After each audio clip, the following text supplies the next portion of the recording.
Hi friends, అమ్మ వంటిల్లు మన ఆరోగ్యం మన చేతిలో ఛానల్కి స్వాగతం అండి. నేను ఈవేళ తెలంగాణ స్పెషల్ సర్వపిండి రొట్టి చేసి చూపిస్తానండి. అంటే రెండు విధాలుగా చేస్తాను. వాళ్ళైతే రైస్ పౌడర్ వాడతారు, నేనైతే మిల్లెట్స్ కూడా యూస్ చేసి రెండు విధాలుగా ట్రై చేశానండి. ఆ మిల్లెట్స్ అయితే వెయిట్ లాస్కి లేదంటే డయాబెటిక్ కంట్రోల్ ఉన్నవాళ్ళు బ్రేక్ఫాస్ట్గా తీసుకోవడానికి చాలా మంచిదండి. అది వాళ్ళనే కాదు, అందరం కూడా మిల్లెట్స్ ఇప్పుడు తీసుకోమంటున్నారు కదా, మంచిది కదా మన ఆరోగ్యానికి. దానివల్ల అలా కూడా ట్రై చేయండి.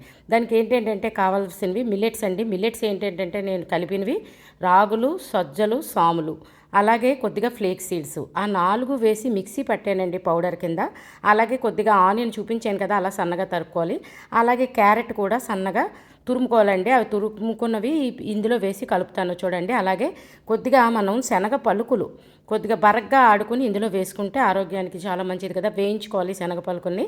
వేయించుకున్న పలుకుల్ని మనం ఆడుకున్న తర్వాత అది కూడా ఆ 4గిట్లో వేసి మిక్స్ చేయాలండి. అలాగే దాంట్లోకి ఇందాకలు తరిగిన ఉల్లిపాయ, క్యారెట్, అలాగే నువ్వులు, జీలకర్ర, కరివేపాకు, ఉప్పు, ఎర్రకారం ఇవన్నీ వేసి మామూలుగా వైట్ వాళ్ళు ఏంటంటే రైస్ ఫ్లోర్కి ఎలా వాడతారో సేమ్ అవే ఇంగ్రీడియంట్స్ ఇవన్నీ కూడా నువ్వులు ఇవన్నీ వేసుకుని శుభ్రంగా కలుపుకోవాలండి.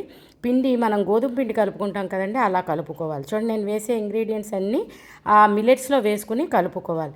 కలుపుకున్న తర్వాత దీన్ని ఒక అరగంట పక్కన పెట్టుకుంటే అది జస్ట్ అవన్నీ ఇవి అవుతాయండి. అలాగే శనగపప్పు కొద్దిగా నానబెట్టింది వేసుకోవచ్చు, లేదంటే పెసరపప్పు కూడా వాడుకోవచ్చు అండి. రెండు విధాలుగా కూడా ట్రై చేయండి, చాలా కమ్మగా ఉంటుంది. రెండు పప్పులు కూడా మన ఆరోగ్యానికి మంచిది కదా. అదే అన్పాలిష్డ్ అయితే ఇంకా మంచిదండి. అంటే చూడండి, తొక్కతో వస్తున్నాయి కదా ఇప్పుడు బజార్లో, అన్ని రకాలు అమ్ముతున్నారండి. అందుకని మనం చూసుకుని కొనుక్కుంటే ఆ శనగపప్పు అలా నానబెట్టింది కూడా వేసి జస్ట్ గోధుమ పిండిలా కలుపుకొని కొద్దిగా ఒక స్పూన్ ఆయిల్ వేసుకుని లాస్ట్గా మనం ఏంటంటే అలా ముద్దలా చేసుకుని ఒక పక్కన ఉంచుకోవాలండి. సేమ్ రైస్ ఫ్లోర్ కూడా ఇలాగే సేమ్ ఇలానే యూస్ చేసి కలుపుకుంటే బాగుంటుంది పిండి. దానికి ఏంటంటే పెనం మీద మనం ఇది అరగంట నానబెట్టిన తర్వాత పెనం మీద అదే మనం ఏంటంటే ఆ అయిన ముద్దని బాల్స్లా చేసుకుని మనకు కావలసిన సైజు బట్టి అలా స్ప్రెడ్ చేసుకోవాలండి. స్ప్రెడ్ చేసుకున్న దానికి శుభ్రంగా హోల్స్ పెట్టుకుని ఆ హోల్స్లో కూడా ఆయిల్ వేయాలి, అలాగే చుట్టూ కూడా ఆయిల్ వేయాలి. అయితే ఈ ఆయిల్ మనం వాడేది సీసామ్ అంటే అదే నువ్వుల నూనె వాడుకుంటే చాలా మంచిదండి, లేదంటే గ్రౌండ్ నట్ ఆయిల్, లేదంటే మన ఇష్టం కుకింగ్ ఆయిల్ ఏదైనా వేసుకుని శుభ్రంగా హోల్స్లో కూడా అంతా ఆయిల్ వేసి అదంతా చుట్టూ ఆయిల్ వేసి మూత పెట్టి ఒక పక్క మంచి కలర్ వచ్చే వరకు కాల్చుకోవాలండి. కాల్చుకున్న తర్వాత రెండో పక్క కూడా ఆటోమేటిక్గా అదే తిరిగిపోతుంది. ఒక పక్క కాలుతుంది కదా, చక్కగా కాలిన తర్వాత రెండో పక్క కూడా శుభ్రంగా తిప్పి రెండు పక్కల కాల్చుకోవాలండి. అలాగే ఈ మధ్య నేను సర్వపిండి రొట్టి నేనేంటంటే తపేలా రొట్టె అని ఆంధ్రాలో అంటారని చెప్పేసి ఈ మధ్య నేను పోస్ట్ చేశానండి. అప్పుడు ఒక సబ్స్క్రైబర్ అన్నారు, అస్సలు కాదు ఇది సర్వపిండి రొట్టి అని. ఆ రోజు నేను అడిగాను కూడా, సరే మీరైతే ఎలా చేస్తారండి అని. ఆవిడైతే రిప్లై ఇవ్వలేదు. కానీ నా ఫ్రెండ్ ఉంటే తెలంగాణలో తను అడిగానండి ఎలా చేయాలంటే తను ఇలా చెప్పింది. ఇవన్నీ వేస్తారు, నువ్వులు, జీలకర్ర, ఉప్పు, కారం, అలాగే బియ్యం పిండిలో కలుపుతారు అని చెప్పారు. సరే బియ్యం పిండే కాదు, మనం మిల్లెట్స్ కూడా వాడుకుంటే మన ఆరోగ్యానికి మంచిది కదా నాకు ఐడియా వచ్చి రెండు విధాలుగా ట్రై చేశానండి. సూపర్గా కుదిరింది. రెండు కూడా చాలా కమ్మగా ఉన్నాయి. అయితే బియ్యం పిండి అయితే మంచిది కాదు కదా మనకి, అందుకని మిల్లెట్స్తో కూడా తప్పకుండా ట్రై చేయండి. రెండు విధాలుగా ట్రై చేయండి. అప్పుడప్పుడు తింటే ఏదైనా తప్పు లేదండి, ఏది అతి పనికిరాదు, ఎప్పుడు చెప్తుంటాను కదా.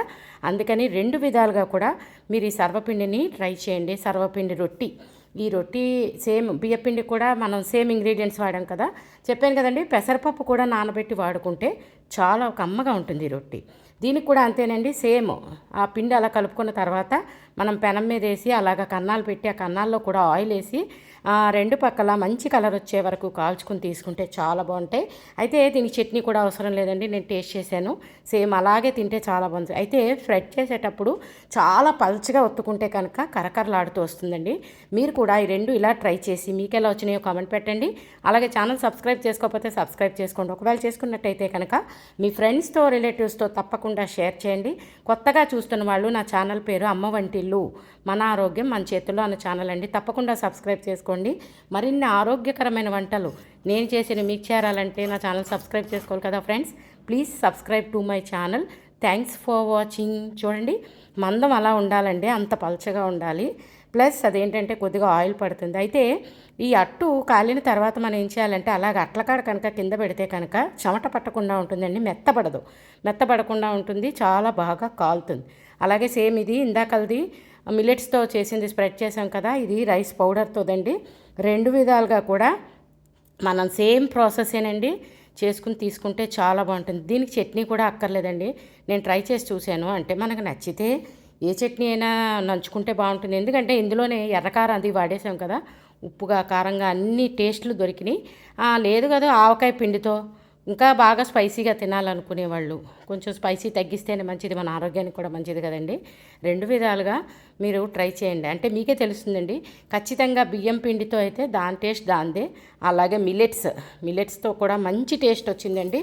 మంచి మన ఆరోగ్యానికి రాగులు, సజ్జలు, సాములు వాడానండి నేను. అలాగే దానికి ఏంటంటే ఫ్లేక్ సీడ్స్ కూడా వాడుకుంటే మన ఆరోగ్యానికి మంచిది కదా. అందుకే అవన్నీ కలిపి కూడా పౌడర్ చేసి నేను ట్రై చేశాను. చాలా బాగా కుదిరింది, ఎక్సలెంట్గా వచ్చిందండి. మీరు కూడా పర్ఫెక్ట్ టేస్ట్ మీరు ఖచ్చితంగా ట్రై చేస్తే తెలుస్తుంది కదండి. మీరు ట్రై చేసి మీకు ఎలా కుదిరిందో ఖచ్చితంగా కామెంట్ పెట్టండి. చూడండి ఎంత క్రంచీగా వచ్చిందో. Thanks for watching.